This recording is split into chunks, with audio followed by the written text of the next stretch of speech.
I was the recognized school beauty of Central High School. I once half-jokingly said that I would only date the top student. Austin worked hard for this and got into a prestigious university as the top student in the city. Everyone said that he and I were a perfect match, and that we would eventually end up together. Years later, I became a semi-famous actress, and he became a hotshot in the tech industry. At the class reunion, he rarely attended.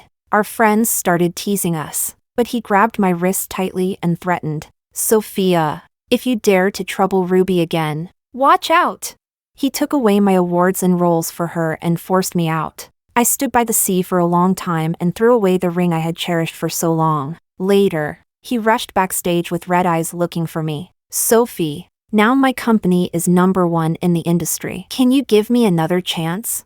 Chapter 1. On the first day of school, I became the recognized school beauty of the entire school. During every break, the back window of the classroom was filled with boys' fluffy heads. Every day, there were new love letters in my desk. There was always someone asking what kind of boys I liked and what my standards for choosing a boyfriend were. Half-jokingly, I answered that I only wanted to date the top student. But I was the top student until the second semester of senior year. Austin emerged as a dark horse. On the day the mock exam results were announced, he pointed with a smile to the top spot on the progress list and asked me, "Sophia, do you know how hard it is to improve by one spot?" I didn't take a single day off during the entire holiday. I went through several rounds of real test papers from all over the country, almost going blind. After the college entrance exam, "I hope you will keep your word." Everyone in the grade knew that Austin was pursuing me. Almost all the teachers treated early relationships like the plague. But Austin was different. He gave his all to pursue me. Central High School was the best high school in our area, with comprehensive scores far ahead of the rest of the city. Being the top student at Central High School was almost equivalent to being the top student in the city. He sparked my competitive spirit, and I began studying hard with a vengeance. But sometimes, I had to admit, the explosive power of a smart boy suddenly working hard was not to be underestimated. Math was my weak point, and I maintained high scores by doing a lot of practice problems. But math was Austin's strongest subject. That year, he widened the score gap with me by solving the last big math problem in the college entrance exam and was admitted to a prestigious university as the top student in the city. As soon as he got his report card, he couldn't wait to confess his feelings to me. I still remember that day. Amid the cicadas' summer chorus, Austin ran toward me from afar, his white shirt billowing like a white sail. His eyes shone like stars, and his brilliant smile made the midday sun pale in comparison. "Sophia, I'm the top student now. I can finally tell you that I like you." On the day of the graduation trip, I smiled and held out my hand, watching him solemnly slide a silver ring onto my finger. "I only have this now, but soon, I'll give you a gold ring, a diamond ring." Our classmates laughed and cheered, and his face turned as red as blood, his palms burning hot. I once thought we were the perfect match, a talented man and a beautiful woman. Until later, he fell in love with someone else. Chapter 2. Coming back to my senses, I found myself standing outside the private room of the hotel. Yes, today was the long-awaited high school reunion. My hand was on the doorknob, and just as I cracked it open, I heard my classmates talking about me. "Did you hear what the class monitor said? Both Sophia and Austin are coming today." Wow, that's rare. Speaking of which, they were really something back then. Yeah, especially that guy Austin. He got the highest score in the city and won the heart of the school beauty. Now he's the owner of a famous unicorn company. As for Sophia, she starred in a few dramas, but while the dramas were popular, she wasn't. Hey, why worry about her? With Austin, does she even need success? True that. Just as I was awkwardly standing at the door, the class monitor arrived behind me and excitedly called out my name. "Sophie, long time no see. You still look so beautiful." She pulled me inside, and my classmates quickly surrounded me, greeting me enthusiastically. A few girls I used to be close with also warmly pulled me aside to ask questions. The lively atmosphere made me feel like I was back in my school days. Just as I started to relax a bit, the door to the room opened once again. Standing in the doorway was Austin, whom I hadn't seen in a long time. He was dressed in black and looked slightly thinner, probably from the hardships of starting a business. Our classmates started teasing us, pushing me towards him, and joked, "Why didn't you two lovebirds come together?" "Yeah, Austin is late. 3 cups of penalty wine." Penalty wine. Ignoring the lively atmosphere, Austin spoke coldly. "Sophia and I broke up a long time ago." The next second, he grabbed my wrist tightly and said through gritted teeth, "Sophia, don't think you can get away by not answering my calls. If you mess with Ruby again, I won't be polite to you." After saying that, he walked away without looking back. The atmosphere turned cold instantly. Someone murmured, "Ruby." Could he be talking about the popular actress Ruby? Chapter 3. Actually, I never intentionally made things difficult for Ruby. I only said a few words when she repeatedly showed up late for no reason, acting cute and slowing down the progress of the crew. After all, for someone like me who isn't very popular, time is money. Unlike the star influencers, I make money by taking on acting jobs. Ruby blinked her innocent big eyes twice and said with an aggrieved tone, "Sophie, I know you don't like me, but even the director hasn't said anything. Who are you to criticize me? You now have the suspicion of using public office for personal revenge." She took 2 steps forward and whispered in my ear, "Is it my fault that brother Austin likes me?" It was this one sentence that brought me unexpected attention, trending on social media for the first time. Hashtag Sophia puts on airs hashtag. Hashtag Sophia excludes Ruby hashtag. Whether it counts as using public office for personal revenge, I don't know, but did the breakdown of my relationship with Austin really have nothing to do with her? Austin and Ruby met at a party. At that time, Austin had already accumulated enough experience. His company had successfully expanded overseas, earning him his first pot of gold. Numerous investors, attracted by the scent of money, flocked to him. Coincidentally, during that period, the entertainment industry was booming, and many people advised him to invest in it. Ruby was just a fledgling little idol, brought to the party by her agent. Everyone with sharp eyes knew she was there to seek resources and sponsors. Ruby was drunk and unsteady on her feet, spilled half a glass of champagne all over herself. Her light pink evening gown instantly clung wetly to her skin, revealing patches of soft white underneath the sheer fabric. Several men looked at her with smirks, blushing furiously. She awkwardly covered her chest. Austin chivalrously took off his coat and draped it over her shoulders, rescuing her from the situation. Her agent thanked him repeatedly while taking her to change clothes. I was also present that day. He even joked with me, saying that young girls these days are so careless. I thought it was just a small episode, but later on, they did get to know each other. It was said that Ruby waited downstairs at his company several times to return his coat, to thank him personally, and to invite him to dinner. Such an old-fashioned tactic, right?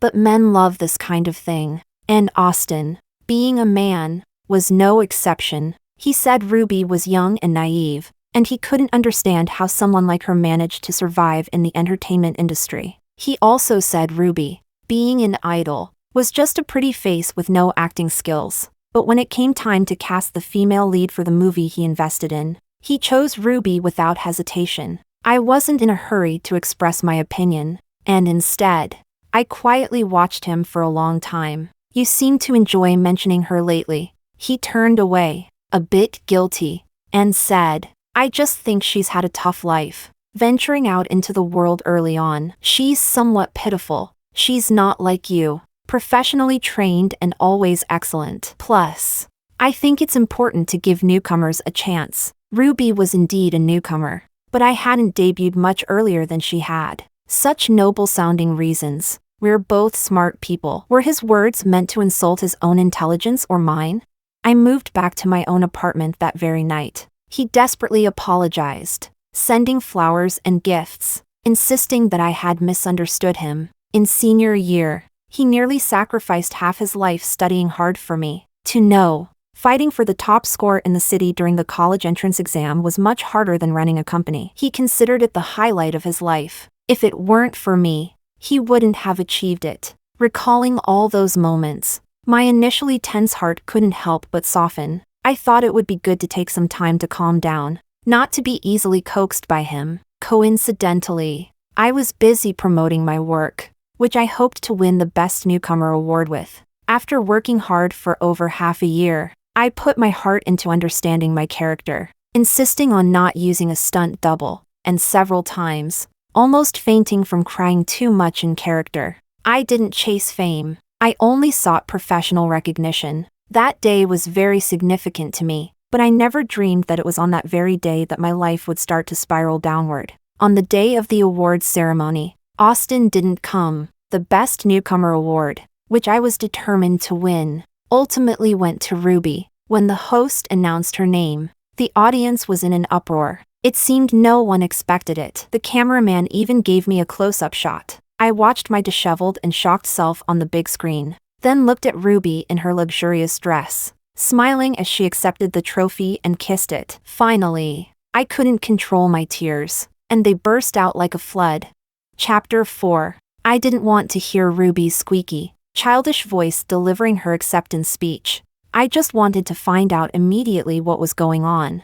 I rushed backstage and had just pulled out my phone when Austin called. His voice was calm, devoid of any emotion. "Sophie, I had a very important matter come up at the last minute, so I couldn't attend the award ceremony." I was furious and screamed into the phone. "Your important matter was manipulating things so Ruby could win, wasn't it?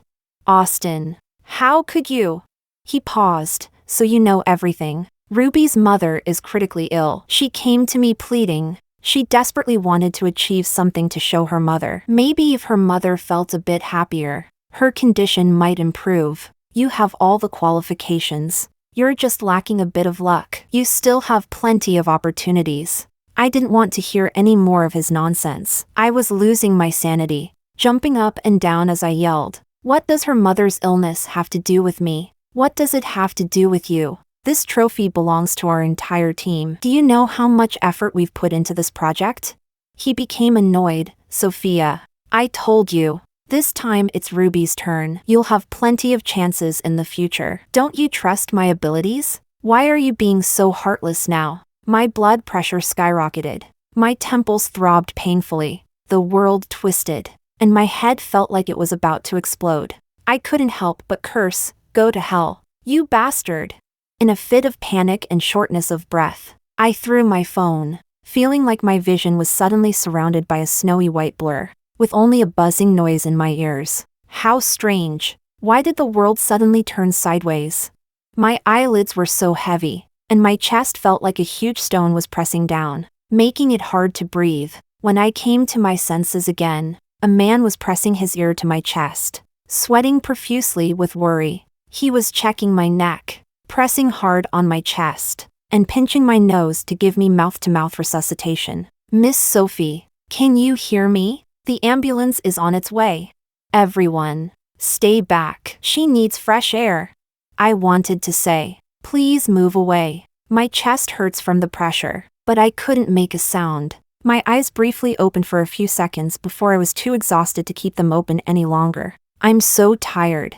I just want to sleep. Chapter 5. When I woke up, my agent Nana was sitting by my bedside. Instinctively, I reached for my phone to check the time, but she quickly grabbed it and smiled gently. "Sophie, you need to rest now. The doctor said no phones." I sighed and lay back down. I knew what she was thinking. I was smart. No one could fool me. The trending topics must have exploded again. Today, I had such a meltdown. And those paparazzi who thrive on chaos would surely take the opportunity to write sensational stories. I thought of my favorite professor from university, Professor He. She was serious and strict. Most of the students were afraid of her, but I loved attending her classes. At graduation, she wrote a farewell message in the front page of my book. "I hope your works will one day become classic examples in textbooks." She understood me. She knew I had a genuine love for acting and the arts. I prided myself on being selective with scripts,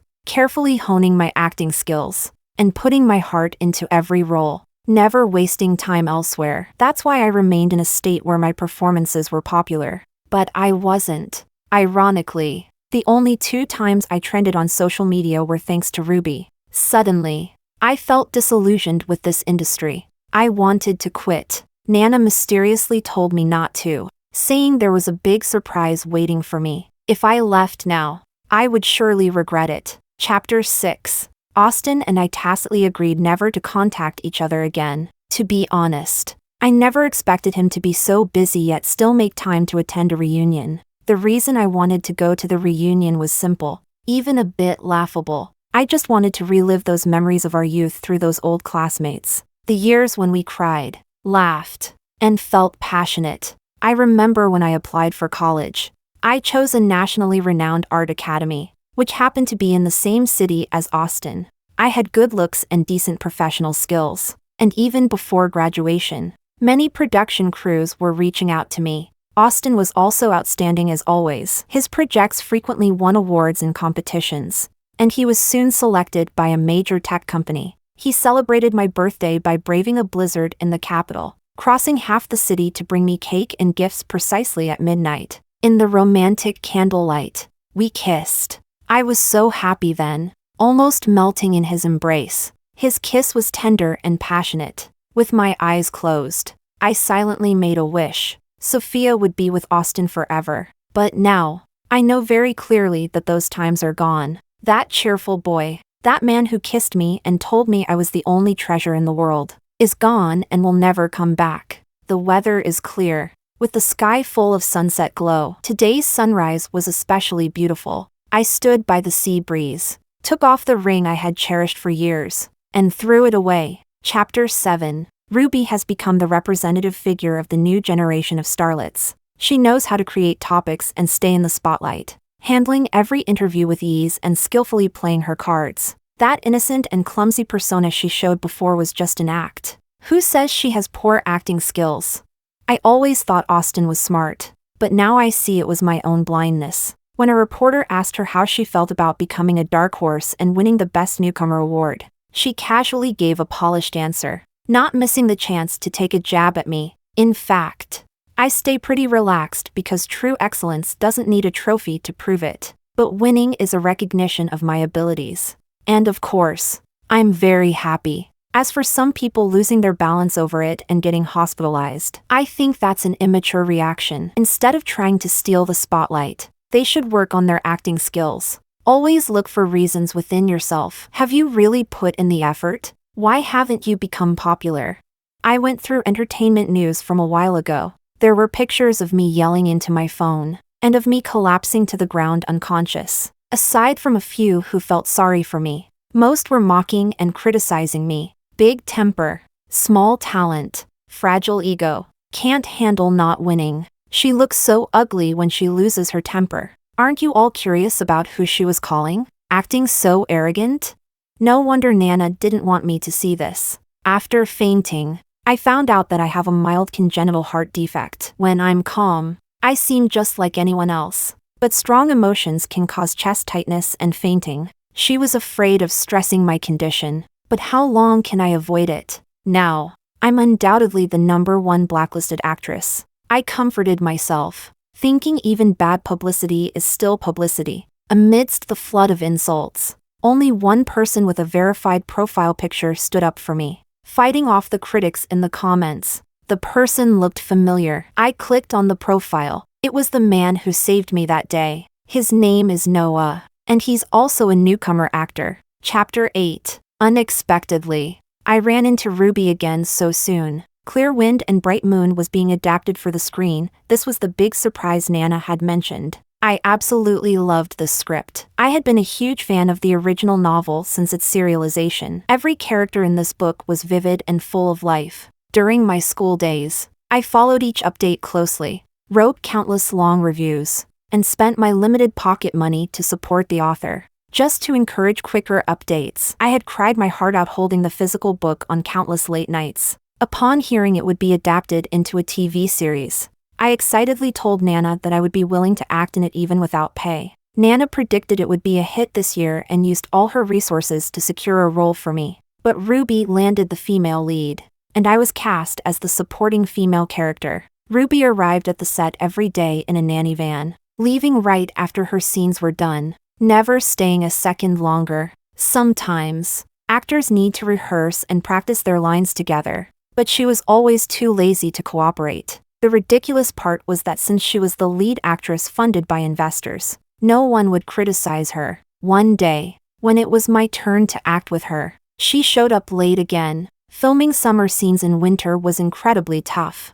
Today's scene was an outdoor shoot. I had already finished my makeup and changed into summer clothes, even with an overcoat on. I was freezing. To make matters worse, Ruby delivered her lines haltingly, clearly not having read the script carefully. The scene had to be retaken over a dozen times, and the extras were getting frustrated. Faced with everyone's dissatisfaction, she had the audacity to tell the director and screenwriter, "My lines are too long and hard to memorize. Can you shorten them? I think the scene shouldn't be arranged this way. It should be performed according to my understanding." After filming a few frontal shots, she simply had her stand-in perform the rest of her scenes. Her assistant wrapped her in a thick down jacket, set up a space heater, and handed her a hot drink. She whined on the phone. "Austin, filming is so tough. If you hadn't told me this show would be a hit this year, I wouldn't have come." Good? What's good about it? I was late because of traffic and then got hassled. Who else but that always self-righteous person? Okay, Austin, you're the best. Not long after, my phone rang. I glanced at the familiar number and declined the call. When he called again, I turned off my phone. I could almost guess what he would say, and I was too annoyed to hear a word of it. Oh no, that feeling of chest tightness and panic was back. At that moment, a pair of warm hands steadily held my arm. "Sophie, are you okay? You don't look well. Sit down and rest for a bit." Chapter 9. It was Noah. As a complete newcomer, getting to act in such a major production right after graduation means either he has impressive talent or an impressive background. He plays a supporting male role and has scenes with me, but his part comes later, and he just joined the crew yesterday. I took the opportunity to thank him, including his kind help the last time I fainted. For some reason, his face suddenly flushed a deep red, spreading quickly until even his ears turned bright red within a minute. Oh, that time. Don't mention it. I was there to watch the ceremony, and I didn't expect. I wasn't eavesdropping on purpose. The more he talked, the more confused he became, so he just shoved the hot chocolate he was holding into my hands and ran off. Oh, I get it. He must have remembered the mouth-to-mouth resuscitation and CPR. How cute. I suddenly felt like laughing and took a sip of the sweet hot drink, feeling half of my anger dissipate. Noah was incredibly serious, to the point of being almost stubbornly meticulous. When the director explained a scene to him, he practically wrote down every word. To avoid having visible breath on camera, he often held ice cubes in his mouth while delivering his lines. After a scene, his lips were red from the cold. Even though he knew his lines well, he still pulled me aside to rehearse them over and over. I had never met someone more dedicated than I was, but it was clear how much he liked the tragic second male lead in this drama. It seemed we were both die-hard fans of the original novel. The series quickly aired, using the currently popular web drama format, releasing 2 episodes every week. Unexpectedly, Noah and I, playing the crazy couple supporting characters, received rave reviews, even overshadowing the undisputed female lead, Ruby. Netizens praised us. "Oh my god, this crazy couple is amazing. They're like the Greek gods of sexual tension." Great. Even die-hard fans of the original novel are starting to ship this couple. Ladies, I have to say, even though Sophia has a fragile ego, her acting skills are really solid, and I've also become a fan of that new male actor. Meanwhile, many viewers kept complaining, the male lead's performance is mediocre at best. But what is the female lead doing? Apparently, Ruby found memorizing lines too difficult, so she cut a lot of her dialogue and turned the strong female lead into a weak character. Did she really deserve that Best Newcomer award? If someone with her skills can win an award, I'd be devastated if I were Sophia too. Let's be honest. Sophia is a top student from a professional acting school, while Ruby started working in the industry at a young age with little education. They can't be compared. Ruby saw the comments and threw a huge tantrum, crying in the set. After removing my makeup, I saw her eyes swollen and red from crying, whining into her phone. "I'm so sad. Can you come see me?" Chapter 10. Soon, Austin came to visit the set. Ruby hadn't arrived yet, so the staff politely let him wait inside. He ended up blocking my way. I told him he could wait for Ruby in her private lounge, but he had no intention of leaving and instead asked, "Sophia, I came to see you. Is playing hide and seek fun for you?" I took a step back and replied calmly, "Where am I hiding? Didn't we just see each other at the reunion? Besides, why would I hide? I have nothing to feel guilty about. I'm just really tired of you." Austin gritted his teeth and grabbed my wrist. "This is the first thing you say to me after months apart?" He threw out a news article with a photo of me and Noah hugging tightly. "Have you lost your mind? You just gained a bit of fame and now you're involved with some greenhorn. Don't you care about your future?" I glanced at the photo and laughed nonchalantly. "What I do is none of your business, Mr. Goo." His face turned white with anger. "I bought the news to keep it from being published this time. Don't let there be a next time." "What are you laughing at? Do you find this amusing? To think I always believed you were a smart person." I retorted without hesitation. "Thank you, but I realized a long time ago that you are a complete fool. The so-called news was just a single picture with an entirely fabricated story. Noah and I were simply rehearsing a scene. We were just very into our roles. The fact that people were fooled shows how convincing our performance was. Why wouldn't I be happy?" But I saw no need to explain anything to him. He could think whatever he wanted. "Sophia!" Austin was trembling with anger. His handsome face contorted. "How could you find someone you like so quickly? What about our past? How could you treat me like this?" I calmly replied, "You look really ugly when you lose your temper. Since we've broken up, everything from the past is reset to zero. I don't know what you're thinking now, but there's no need to act like you still love me. That was all an act. I did it on purpose to make you mad. I was always the one chasing after you. You said you only liked the top student. You're a straight A student, and you excel at everything. But I'm a man. I need a woman's admiration and worship. It's exhausting always being your equal. I've worked so hard to reach this position. You could have relaxed a bit. But why wouldn't you rely on me? Say a soft word to me?" Ruby shows her love for me. Acts cute. Pays attention to my feelings. She relies on me and needs me. Why can't you be like her? His eyes were red as he vented his frustrations all at once. I forced down the lump in my throat and stared into his eyes. "So you used your influence to steal the Best Newcomer award that should have been mine? Is that also why you helped Ruby get the lead role in Clear Wind and Bright Moon?"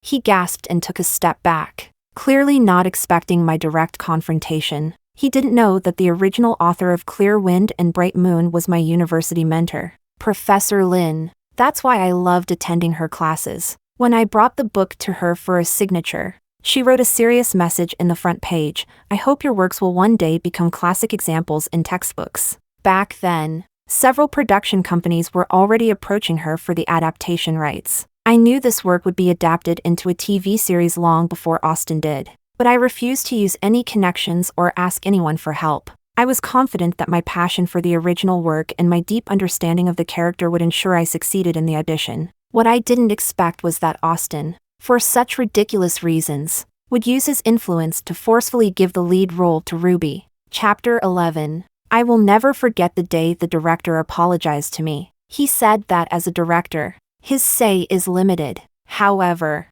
the original author was highly skilled, and the supporting female character was well-rounded and complex, requiring a capable actress to handle the role. He believed it was a captivating and deep character, and he had high hopes for it. I knew the director was being sincere, so I accepted the role. Austin's eyes were slightly red as he struggled to stabilize his emotions before asking, "I was just so angry. Why couldn't you be a little soft with me?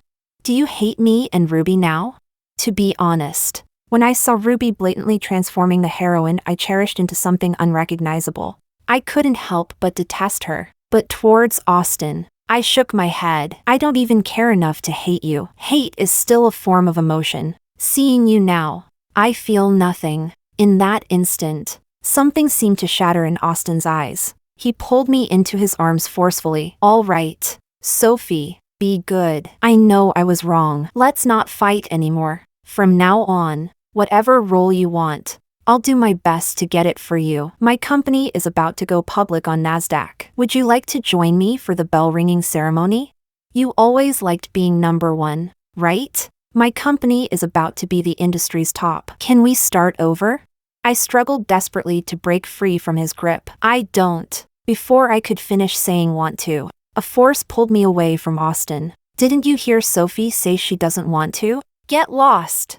When Austin recognized the man in front of him as the one from the photo where I was tightly embraced, he flew into a rage. He strode over and grabbed Noah by the collar. Noah was not polite either. With a flick of his wrist, he firmly twisted Austin's arm. Austin grimaced in pain, but his words remained harsh. If you don't care about your future, fine, but don't ruin Sophie's. She aims to make her mark in the history of sea country cinema. Noah laughed in anger. You have the nerve to talk about her future. If you truly cared for Sophie, would you manipulate things to give her award to someone else and take away her cherished role? Being the same gender as you disgusts me. Austin looked guilty. Seizing this moment, Noah kicked him to the ground. Then he took my hand and, with earnest determination, said, "Don't think you're the only one who loves Sophie. I've loved her since college. My mom loves her too. Says Sophie is the best student she ever taught. I admire her dedication, her excellence, and I want her to keep being excellent, even if she doesn't rely on me. It's fine, but when she needs me, I will always be there." Austin sat dejectedly on the ground, tears finally rolling down his face. He murmured my name, pulling a dazzling diamond ring from his pocket. "Sophie, you're the only one I've ever given a ring to. We promised to be together forever." I didn't look back. Nothing was worth remembering anymore, just like that ring buried at the bottom of the sea. Chapter 12. Clear Wind and Bright Moon finally wrapped up filming. The crew prepared 2 enormous custom-made bouquets and a wrap party for Noah and me. No one really paid attention to Ruby. Everyone harbored a grudge against her for ruining what they considered a classic. If it weren't for Noah and me holding things together, the show's reputation would have completely collapsed. Now, the audience's favorite topic of discussion is the tragic, crazy couple portrayed by the second male and female leads. They all say Noah and I brought these characters to life, especially after the episode where our characters died together in the raging fire aired. The internet exploded. The comments were filled with variations of "I'm crying my eyes out." So many people wrote long posts expressing their unresolved feelings. Some even started an online petition, hoping for a sequel focused on the second male and female leads. They found the main female lead too annoying and said they wouldn't mind if she wasn't included. With her first project after winning the Newcomer Award, Ruby's reputation completely collapsed. Chapter 13. After wrapping up work, I went on vacation with Professor Lin and her family. After many years, Professor Lin had the idea of writing a new book and wanted to go out to find inspiration. She also felt that Ruby had ruined the character. But unfortunately, the rights had already been sold, and the original author no longer had the authority to select the cast. She planned to carefully craft her next work to make up for this regret. As soon as we got off the plane, I saw that I was trending on social media. #Sophia Moral 2 timing #. The accompanying photo was from the day Austin and Noah were fighting. Ruby liked and shared the post, adding a crying emoji. This happened on set with no outsiders present, so it was obvious who was behind it. Professor Lin said that some people were jealous of my rising fame and popularity. As a mentor, she wouldn't interfere in her students' personal matters. Besides, she knew my character and wouldn't believe the baseless smears online. She advised me to enjoy the vacation and not let those people ruin my mood. Unexpectedly, before I had a chance to clear things up, my classmates spoke out. They posted old photos and videos from years ago. The video was a clip from a trip we took together during the summer of our senior year. Young Austin, holding young Sophia's hand with pride, made a big V sign to the camera. I finally won over the talented Sophia. Yay! It took so much effort to win her over. I'll never let her go. He smiled and slipped a delicate silver ring onto my finger. Our classmates cheered and laughed. Walking away together, the video quickly went viral, with tens of thousands of shares. Wait, does this mean Ruby was the mistress all along? Ew, terrible acting and a worse personality. There's no saving her. Please let her career be over. I don't want to see her trending anymore. Netizens aren't fools. They quickly figured out the truth. So the previous rumors were spread by Ruby. Huh? The thief crying stop thief. Can we kick her out of the entertainment industry? Probably because she provoked public outrage. Soon her scandals were everywhere. This included her throwing tantrums on set, frequently being late, and making the staff and extras wait in the freezing cold. There were also reports that most of her scenes were done by a stand-in. She refused to memorize her lines, and she arbitrarily changed the script. A popular influencer and extra took the opportunity to release a video. In the video, Ruby could be seen having her assistant feed her while she rolled her eyes and said, "If I wanted, I could win a Grand Slam. Who dares say I can't act well?"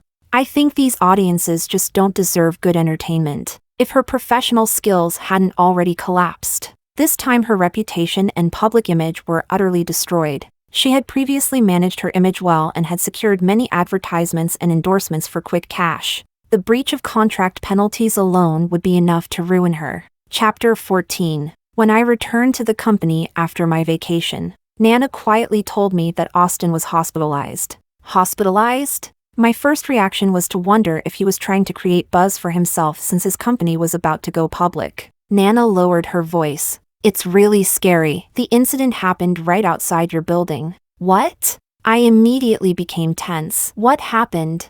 I had gone on vacation right after the show wrapped, and not many people knew about it. Austin was deeply saddened by Ruby's online smears against me and the videos my classmates posted. He couldn't reach me by phone, so he waited outside my building every day. Meanwhile, Ruby, entangled in lawsuits and financially ruined, was on the verge of a mental breakdown. She blamed everything on me, so she took a knife and went to my place to seek revenge. She encountered Austin downstairs, who was watching the video and waiting for me. The two argued, and in her desperation, Ruby pulled out a knife and stabbed Austin. Austin never expected her to go so crazy, caught completely off guard. He was severely injured. Fortunately, he had the money to hire the best doctors in the country, who managed to save his life. But he definitely wouldn't be ringing the bell for his company's IPO. His secretary has contacted me several times, asking if you could visit him. They said he regrets everything and hopes you would see him one last time for old time's sake.